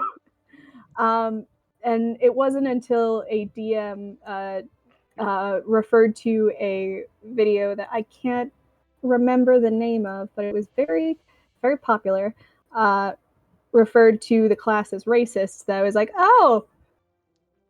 Well, yes, because they have their favorite enemy of some Yeah. kind. So it's like, I mean, it's like, you're not wrong.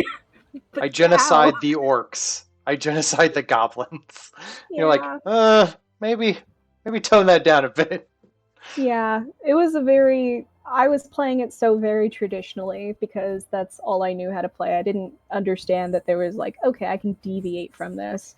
There was just like, okay, this is how it's written.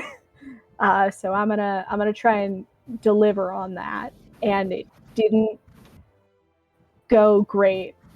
I say that, but I did roll surprisingly well while I played Rangers. But it was not my favorite class to play, but it was the first, and therefore it's memorable. Yeah. So Ranger, by far, at least experiencing the additions as far back as early second ed, Ranger by far has been the class that has just been the most out of place compared to all the others, and has always been the target when it comes to revisions as the thing that they need to do better on. And the only reason I think that it sticks around is because technically a famous D&D character, novel-wise, is a ranger, and that's the Drow Drizzt. He is a ranger, and he makes it look cool because he has an author who makes it look cool for him. If you play him in a game, it's less cool. Yeah, I mean, it's kind of like the character that's best for like introverts who really don't want to be like close to combat. You know what I mean? Like, I don't know. Like, it does have its advantages for that, but it does always feel super underpowered Well, and especially imbalanced here compared to everybody else. in like the 5th edition era, Yeah. their deal was they make travel better. Mhm. Like, but the problem is that in most games that I have played in or run in, since travel is kind of the most boring thing to do in a game, it's usually just glossed over, which removes about 1/3 of the point of a ranger. Yeah. Yeah, because you're not using things like Misty Step and stuff that often during battle. Well, no, I mean you just like just do. they're But there's like, like your certain things overland they have travel is that, supposed to go faster and smoother, or you find yeah. more food in the wilderness, and I'm like, most people don't care about that part of the game. Starving's not usually something to be worried about in the game. You know what I mean? But I totally understand that. Yeah. Yeah. But It depends it has how its realistic you want to play it, I guess. right. Yeah. No, Ranger has its very stalwart supporters who beg Wizards of the Coast and any other person in charge of D&D to, make a good Ranger every edition, and they're still trying. They're still trying. Yeah. I will Yeah. say there was one ranger that I did really enjoy playing because they were so weird. And it was not because they were a ranger, it was because of how I was playing them. This was post not the changeling, so I was still trying out stuff with crazy characters. And it was in the Icewind Dale campaign. And anybody who's familiar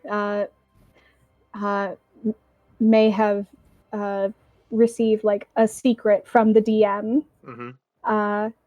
As is tradition. I've run that game. I handed out Yep, those secrets. I've been in it. That was Princess Huggybug. But this character, and it's another one I cannot remember the name of, but I loved her so much. She was a Swarm Ranger, and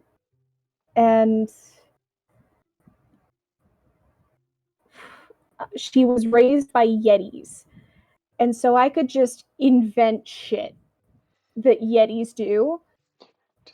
Make it canon. You're like, I said it happened because I was Yes. raised by them. I was raised Yeah. by them. I know that. I know. And it got to a point where I actually had to start like typing these out so that eventually the DM could get back to me on that. Because after a certain point, we were going to run into Yetis. And I think at one point I mentioned Yetis had like calisthenics classes. And then like we ran into a Yeti that was doing calisthenics. It was absurd. And Yetis have like golf carts, but not cars. It was just weird specifics that didn't matter and had nothing to do with the ranger class as a whole. I enjoyed the character because of how I didn't push it into the mold like I had before. Mhm. I will also say another funny detail about that character was the group was called the Wifehood because my character misunderstood that one of the characters was formerly married and assumed that, okay, this is just a general proposal. I guess we're all getting married. Oh. And that was what happened. That's beautiful. Yeah. Hey, polyamory. Yeah. And so that was my pretty gay Yeti-ish elf ranger It's sitcom. with like more than 5 wives. Yes, this sounds like a great sitcom. Would It was watch. great. It was like Yes, the I first. would. It was the first Bush character I played, and I was really pleased with that. So Yeah. yeah. Horrible. All right. Well, moving on from Ranger, Paladin. Folks with the oaths. Who are my paladin? No, you two, you three. All right. Well, Sweet. I know you're currently playing a paladin, right? Yeah. In our Keep on the Borderlands game. Oh, Have you yeah. always been a paladin fan, or is this a new experience for you? So new. Like, I tried to test run it on Baldur's Gate with a paladin just so I could kind of get used to the mechanic a little bit before we started. And I still wasn't prepared because I basically wanted to make Sailor Moon a paladin tiefling. So that's what I Yes. did. It has definitely been a Beautiful. trip to watch, let me tell you. And you That's deliver. By the beautiful. power of Salune! Like I'm coming up with all sorts of like hand gestures and stuff. Like sometimes beheadings emit rainbows from the blood. You know, it's a whole thing. Like Every You're- so often, you- kissing the sword. So Right. I'm You gotta I'm have it where your unfamiliar focus off. is the crystal, the silver crystal. Oh yeah. right. I'm unfamiliar with. Are you guys high enough level that you have an oath yet? I just got mine at level Okay. 3. So. What oath did you do? Oath of the Ancients. Okay. Yeah. Yeah, that's all that was really available to me. I could have done That something felt that was right. more pirate. Yeah, there was something that was like, oh, you can go more pirate. And I was like, technically a sailor, but with the build that I wanted to do and some of the spells I saw were going to be available to me, and I was like, yeah, I have Infernal, and I've also I wanted to kind of toggle that Celestial Infernal line a little bit, so yeah. Ancients. So let's see. Lynn, have you considered Paladin? So I played a paladin in a one shot actually. Okay. So this was kind of a one shot that some band friends were doing during like finals week of college. And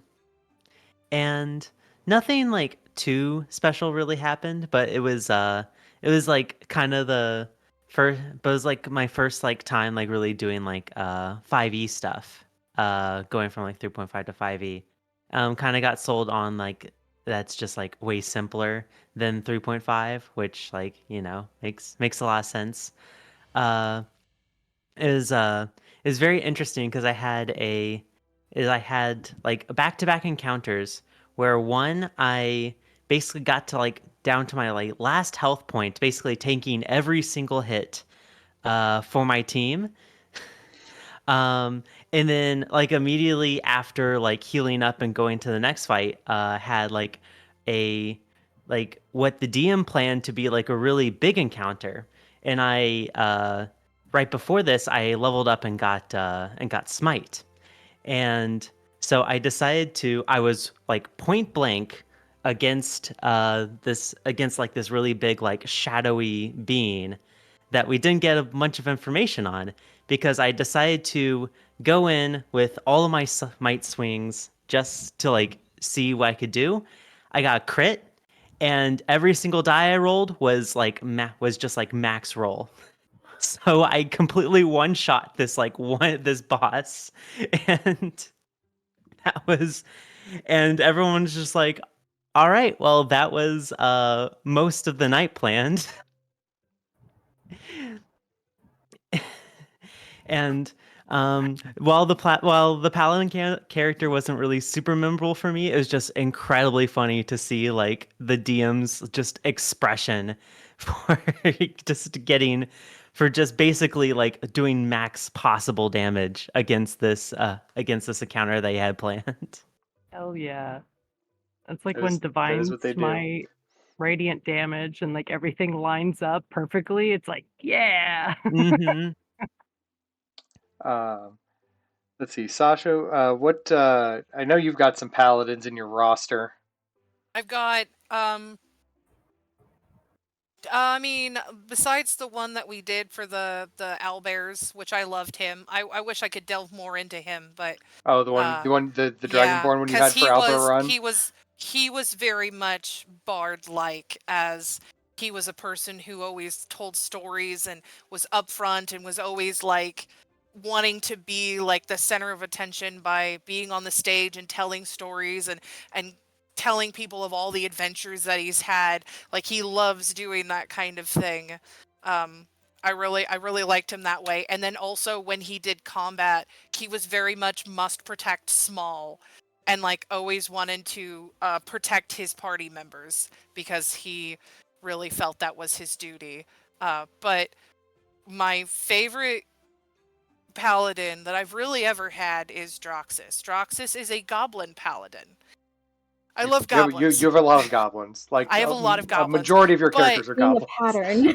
yes, but this one This is year. actually he's a very reserved, stoic natured person. So like, long story short, in we did a Wild Mount campaign, which is the Critical Role world Wild Mount. So his goblin like tribe was attacked by slavers, and so like his entire tribe was gone. He survived because he hid under bodies because his mom told him to do that. So he was a little kid when this all happened, and he was found by another group of adventurers who showed up in the aftermath and didn't know what happened. They just found this like tribe of goblins slaughtered, and some are dragged away, and they were like, what is going on? And then he comes out. They don't know what to do with a goblin child, so they took him to a church, and the church raised him. So he doesn't normally do goblin instincts, and he actually became my favorite paladin oath, which is the Vengeance Paladin. And he swore vengeance to take on the people that murdered his family, and to those slavers to punish them for not just the sins against his family and him, but the sins against everybody they've inflicted. And so that was like his life goal. And if I don't we never actually finished the campaign, it's still kind of open ended, but when he finishes that character is going to retire because he did his duty, he did exactly what he wanted to, and then he will go to a monastery where he will live a quiet life. That is literally his goal. is to seek out his vengeance and then be done. He is a very stoic and reserved character. He also is also a, what is it? Big dog syndrome, Oh, where he is like 3 foot something, but he will fight someone who is 2-3 times their size. He has no fear. He will be like, all right, cool, we're going to fight fisticuffs, but you're going to forget that I can also smite through these hands. So you're going to Yeah. catch these hands. And so he really only gets chaotic when he manages to accomplish some of his vengeance. So like my DM got some of his story in, so he actually got information. It's how he found out who the main people were that attacked his tribe in his village. So he got names and information, and he just went full on viewer discretion advised sessions with getting information, and was cackling like a crazed goblin would, where he just became unhinged and doing exactly what he wants to do as like a goblin normally would. And so he was just chaotic and crazy, but then once that would be over with, he'd sleep it off and he'd wake up, be just as stoic and reserved as he was before, because nobody else has to deal with that revenge part. That was solely everything, him taking everything out with that revenge, and then everything else was just his normal personality. He also got attached to one of the other, we adopted like a goblin kid that was like he was like a phantom rogue, I think. And he was a much younger kid, so he like kind of adopted him and treated him like a son, and went through losing him. There was also other times where we had some in-party fighting. Uh, one character, which you know who that player is, Ben, just outright, you know, you know who that is. We had an argument because he decided to start a fire and try to make it so like two characters decided to like eat particular mushrooms and in a barn, and accidentally caught the barn on fire because they weren't realizing what was happening. They get sent to jail. Droxus takes full responsibility. They get sent to jail, and he's like, we'll get them out in the morning and it's fine, because then they'll have to deal with me, and was like a really strict dad. So they stayed in very jail. disappointed. The other player So disappointed. was like, I'm gonna break him out of jail, and then we're gonna leave town, and like we're gonna do all this stuff. And so that player proceeds to set fire to the barn again as a distraction for the guards as he went to there. And anyways, the he tried to get the goblin, and I think it was a kobold. He was like, come on, get out. And they're like, no. It's like, why not? He says, Droxus will kill us. Right. No. Dad's We're going to be staying very angry. right here. We're staying right here. We're not moving. We're going to do what he says because he will kill us. And so he comes back empty-handed. He's frustrated.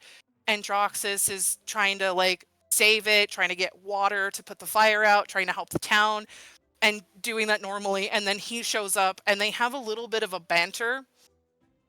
And this player turns around and he's like, oh, I've been waiting to do this, and like pulls out his swords, and Droxus is like, all right, let's do this, and pulls out a flail, swings to hit him, and he crits. And Droxus does not hold back. So the highest level spell of Smite, and I nearly one-shotted him. He went down, Can't put an and end to that. I rolled percentiles on whether Droxus would show mercy or not, because it's not vengeance to take it out on him. So I rolled percentiles. It was roll for goblin, essentially. And I made the roll, and he made the split-second decision to land the flail next to the guy's head, and was like, be lucky I didn't kill you. And just proceeded to continue helping with the rest of the town. And then that player like left, that character left the campaign, and then he brought in a new character. You know full well who this player is, Ben. I have an inkling. But It was that character is so much fun. I love Droxus. I want to play him again. I even made like a written contract to hire a mercenary, and I made like chicken scratch goblin. It was perfect. He's a very intelligent, sentient goblin, but his writing is definitely a goblin's writing. So I've never gotten. Well, I can't say I've gotten. Had plenty of opportunities to play paladins over the years, but having started back in the second edition era when it was prohibitively punishing to play a paladin. You had to be lawful good. It was always a fight between you and the DM about every action you ever did, because if the DM decided you did something that was even slightly what they considered not lawful good, you could just lose all of your powers and stop being a paladin in that exact Don't play moment. 3-5 paladins. Well, second edition paladins, third edition paladins. It No. wasn't until fourth edition that the game was like, you know what, this is dumb. Let's not do this anymore. And kind of like transferred it over to like an oath that the paladin, served or whatever. But before that, it was you had to be the lawfulest good, most annoying character in that regard, or the DM could take away everything always. And I've kind of carried that like fear uh, since the beginning, and so I've kind of shied away from paladins. Uh, I think I've played a few in the fifth edition era, maybe one, but not like in a memorable way. Um, but I look forward to. I had one that I had planned to play that was going to be kind of fun, but the game like kind of fizzled out before it even started. So I've still got him on the back burner, and I hope to try out Paladin for real at some point. But it just has that little bit of like lingering fear of just like, oh, if I do something wrong, I'm just gonna lose this character to some stupid thing the DM, didn't agree with. Yeah. But I know that that's not a thing anymore. It's just kind of just lingering there. I mean, I'm playing mine chaotic neutral, Well, and like I said, it's just it doesn't. it's I still know hard. alignment doesn't matter anymore to speak of. It's just that's just the Yeah. way that it was kind of back in the day. Oh, totally, totally. I think that's what shied me away from playing them before. Was I like saw that they had a lot of the rules, and again, same with like the cleric. It was like, oh, here's like a hyper religious character, and I was like, nah, like I don't know if I want to play that, So, but I'm super into like Greek mythology and things like that, and like big into Wicca and all sorts of stuff. So I've always had this idea to kind of like make characters based off of those kinds of gods or like have those relationships with those gods. So that's kind of what inspired me originally was like, oh, what if my person worshiped Deanna? And then I looked it up in like the Forgotten Realms wiki and I was like, oh, so Lune is pretty much, yeah, the moon goddess, rad. And then there's stories that some tieflings have like seen visions of like a pale horned goddess. And I was like, oh, this is perfect. Sold. So it's like, even though like my character was found by the church as like a youngling and brought in as, like as an orphan, that's totally understandable how they would get indoctrinated into like the dogma and like the more mystical belief system instead of being this rigorous lawful good kind of character. Mhm. So that's kind of the way I went with it with the Sailor Moon flair because Right. why not? Why not? I even grabbed a scimitar, a staff. I was like, I'm going to be prepared with all the weapons. See, at some point, and you probably won't get it in this game because I think most magic items are going to be like based on whatever is already in the game. But there is a moonblade. That is a Yeah, there I are already moon have a moon scythes or touch. whatever. Yeah, Yeah. I have a moon touch sword, but I really want to get like there's like a moon scimitar or something Yeah. like that I like really want like so bad. But yeah, as we are slowly coming to kind of near the end here, we got Warlock here real quick. Warlock, everyone's favorite magical girl. So we're just do a quick lightning round. Go around the circle and tell me what your favorite kind of warlock is, and a maybe some cool highlight about warlock that really what turned you on to the fact that warlocks are awesome. So Sasha, you're first. Okay, Princess Huggybug. She was also a goblin. She was adopted by Saza, my druid, when she was a little baby. So anyways, she managed to have a contract with a elder brain, so she is with the Deep one or old one pact warlock. old one Yeah. pact. I focused her mostly on spells. I also focused her on being able to snipe with Eldritch Blast. So that's what she does. The She tentacle likes went to out and be touched people. she likes to be the talker, and she likes to present herself as she believes she is a princess and believes that she is meant to rule. So, she was a lot of fun. Yeah. All right, Fia, you're currently playing a warlock. How's that going? That's going great. I love the witness. They are a deeply traumatized individual. They were raised by a cult. They were born blind, but then their god, through unconventional ceremonies, we'll call them that, um, gave them sight. Non-elective surgeries, I believe. Yes, exactly. Involuntary surgical procedures. Um, but they basically were given the gift of sight, not just through their own human eyes, but also through an additional 24 eyes all over their face. um, which I think the weirdest part when you describe these is that like normally she has the two eyes until she starts casting spells, and then other eyes just rip open from her skin because yes, they're buried under the skin. they don't heal properly. They're just like really scary, creepy scars that like pull up the sides of their face. But then when they cast spells, these wicked eyes open up and reveal a void beneath them that stares into the target of the spell with unyielding fucking Creepiness. disdain. Yeah, that Just utter basically. creepiness. Just like, oh shit, something. And I just wanted to build a character that was like rough. uh, just trauma dumps often because they don't know that it's traumatic. Um, and just really fucks up the vibe. And based off of the responses of other people in the campaign, I think I'm doing a pretty good job. I think you are too. Yeah.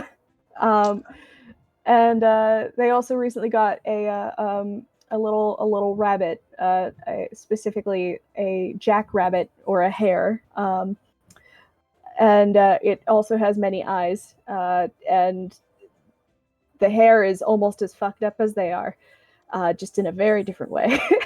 It is a sight to behold. It's delightful. But it's actually not the first warlock I've played. The first warlock I played was, I think it was, I think they followed a genie. But the premise behind that warlock was, uh, it was kind of like a weird sort of like stereotypical New Yorker situation where like they know a guy. And I know a guy. yeah, the He's guy a that they genie. knew, was their uncle, who is also a genie. And he the specifics of the genie is that he also does not understand fully like what's going on. Basically, he was living under a rock and he is learning, and they're just both going on tour, and that was the gist of it. Is just they're learning shit. That's awesome. And yeah, I ran around doing a pretty shitty New York accent, just being like, don't listen to my uncle. He's the don't worry about it. I'll talk to him later. Just spell casting. Wow. Forget about it. Yeah, basically. And it was fun. It was nice. It was a delightful introduction into the weirdness that could possibly be Warlock. And to that, I will say, if you are playing a Warlock, it's easy to model one using existing deities. It's way more fun to make up your own. It is. Making up your own patron is thing you should always do when it comes to It's Warlock. so much fun. Sweet, what was your Warlock of choice? I don't remember if my when I multi-classed if it was into wizard or warlock at this point. It was kind of a blur for me. I want to say it was warlock Did you have a because patron? That's the easiest way to tell if you're a Warlock. it was like the god of wine because I was playing a were-raven that Oh, was a okay. rogue, and So you probably had a I want patron to that was a. say, yeah, and I was like part of the family that grew wine in oh gosh, Ravenloft area, in that Mhm. Oh yeah, area. So that was fun. Yeah, that was I fun to remember have the this stick whole there. like rich backstory that's already implanted deep in the area with like a family, and like they're ashamed of me, and yeah, because I lost family jewels, and like it was just fun to kind of play that, even though at the time I don't think I understood that I could have taken it a more deranged way with the warlock side. I think I was relying too hard on the rogue because that's what I was familiar with. But like knowing now, I'm like, oh, if I had just thought about it a little bit more, I would have had more spells at my disposal, if I had just like crafted it a little differently. So yeah, that was my bad on that. All right. Still Lynn, enjoyable though. Lynn, have you played Warlock or considered Warlock? I have. I was a warlock in the Owlbear Run game. Oh, that's right. Um, Wait, Yep. you were you a Warlock? I thought you were a Sorcerer. Maybe Yeah. I'm wrong. No, No, you're no, a warlock. no. Warlock. You're right. You're right. Yep, she was a warlock. Her name was Vinkatharilgan. She was a dragonborn. Uh, she was a before she became a warlock. She was a drunkard, a gambler. She had a lot of struggles in her life. She eventually died, and then a genie decided to actually bring her back to life for on the condition of basically her serving him as a patron. So um, she carried around a box Oh, that's lantern right. on You a had the little stick. lantern. Yes. Yeah, that she used to communicate with this genie. It was mostly just an excuse for her to do whatever she wanted to do in the situation. Um, she was an incredibly great character. I initially kind of picked up the idea of like wanting to play a warlock through Baldur's Gate 3. That was the first class I tried out while playing that game, and it was like a blast. You got to do like a bunch of like really cool utility stuff with like your spells, and if all else fails, you can just Eldritch Blast someone like once or twice and absolutely obliterate them. Um, and 5e, it's fairly similar, very fairly similar story to that. I got to do a bunch of like really goofy things. I was also the face of the party as well because I had like the highest charisma compared to everyone else. I I had to explain to a very angry a farmer that an owlbear was giving birth in one of her gardens. And, That went well. it went as well as I could have expected, Mm-hmm. honestly. um, but it was incredibly fun. And it was a nice balance of like things I liked about like, the other two classes I tried out, cleric and paladin, where like cleric you got like interesting like utility stuff, but paladin you could just unload a ton of damage if you absolutely need to. Um, And yeah, I feel like Vin is definitely like in my backlog of characters. We'll definitely be pulling her out some other time for for future sure. games. Absolutely. So I have always loved Warlock since it's like I said, I know they probably were something similar to them around at the end of the Third Ed era, but they were as far as I'm concerned minted fresh as a actual delineable difference from wizards and sorcerers in the Fourth Ed era. And I was a big fan of Warlocks then. Into the Fifth Ed era, where you got a lot more patrons to play with, a lot more customizable options for them. More of a fan, but more importantly, as a DM, I love Warlocks because I get to be their patron, um, and Yes. I have had many players who have done the Warlock path, and I've gotten to be, the creepy demon patrons. I've gotten to be the fun, like weird fae patrons. I've gotten to be the weird, strange eldritch monsters. Always trying to like use the patron to get the party to do things, or kind of nudge different warlocks around to do stuff. Built a lot of drama in games over. I had a player who played a warlock, Divine Pact warlock, and we were doing Dungeon of the Mad Mage, and she had it was basically a tragedy for that character all the way down to the bottom, to the point where she ended up like pissing off her patron so badly that her patron abandoned her. But it was okay because I had a second patron in the wings who was just like, "Oh no, somehow I convinced you to screw up the relationship with your patron. I have power. Would you like to be my warlock?" And she took it, and she got to be like a whole. Basically, we just changed out the pact for her. I know this character. Um, and but that was a multi-month like plan of mine to basically it was basically like corrupting a paladin and turning him into an anti-paladin or whatever, or fallen paladin or something. But I was like, no, instead of like them losing everything, they're just going to serve a different patron that's going to be just Just meaner a new and gambling weirder. habit. Just a new sugar daddy.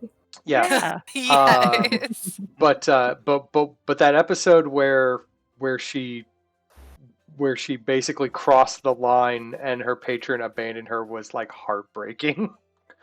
It was beautiful though because she put herself in that position. Yeah, She she did. made the bad choices.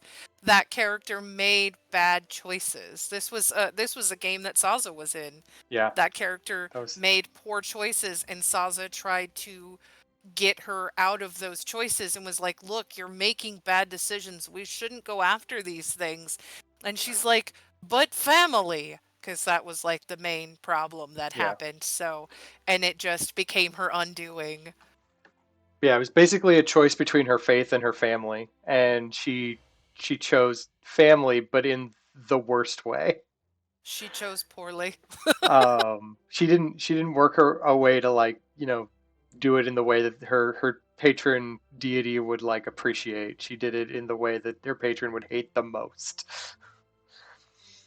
But no, I have a lot of fun with warlocks. Both playing them. One of these days, I want to run a game where everyone plays a warlock as a different with a different patron, and it's just straight up magical girl style. Um, like everyone Sign me up. like everyone plays a different magical girl patron warlock, because you have the sword pact warlock that can be your fighter. You have the fey pact warlock that can kind of be your rogue or your face character or whatever. The demon pact the devil pact infernal pact or whatever can cast fireball, so it's your mage. And then the divine pact warlock is like your healer. You've got a party, like it's right there. And then And and have then a you're my just, just a 5e. magical girl group going You around even have a destroying 5e people. character sheet like the that Powerpuff is all Girls, but magical better. girl styled. Yeah, I do have a warlock like magical girl style 5e character Hmm. sheet I have that that I character sheet let around here somewhere. Sasha use at one point. I did. I used it for Princess Huggy because it very much fit. It was very cute and adorable, and it just fit perfectly. It was great. It even has a part where like it has like a little mannequin stand where you can actually draw like what their transformation outfit looks like. It's beautiful. It's I adorable. love it. I may share that later, so that Mhm. anyone else wants to play with it. But we've now slightly moved past time, but that's okay. We were having fun along the way, which means we do not have time for honorable mentions. But maybe later we'll classes, weird classes that still needed to be chatted about. But other than that, thanks for hanging out with us, everyone. This has been a fun, long chat about all of our favorite character classes and what we've done with them over the years.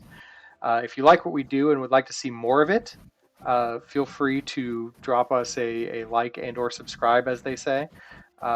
If you are watching this later on YouTube, feel free to Down follow below. us there and the whatnots. You can always come and hang out with us in our Discord. The link is down below, along with all of our other social medias that you can come and hang out with and chat with us and message us and do all the fun stuff with. Drive that engagement, whatever.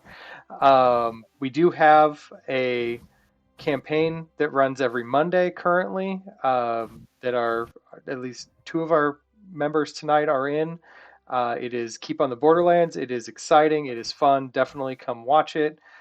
We continue to do this Tavern Talk Tuesday, usually the third Tuesday of the month, but we were off schedule this month just due to some vacation issues that didn't quite line up. But that will continue at least for another couple months at least until maybe I try to figure out if I want to start a little mini campaign for the winter. And we'll continue Tavern Talk after that. We'll see how that goes. But definitely come by and hang out with us, chat with us. Maybe if you've got some interesting thoughts and want to join in on a Tavern Talk, hang out with us. But other than that, if you've let's see, what have I missed? Oh yes, if you have a Twitch Prime and or Amazon Prime, guess what? You have a free sub you can throw around if you haven't used it yet. We like those. They help us fund doing cooler things. So, other than that, thanks for all hanging out with us, and we'll see you next month. Bye. Bye.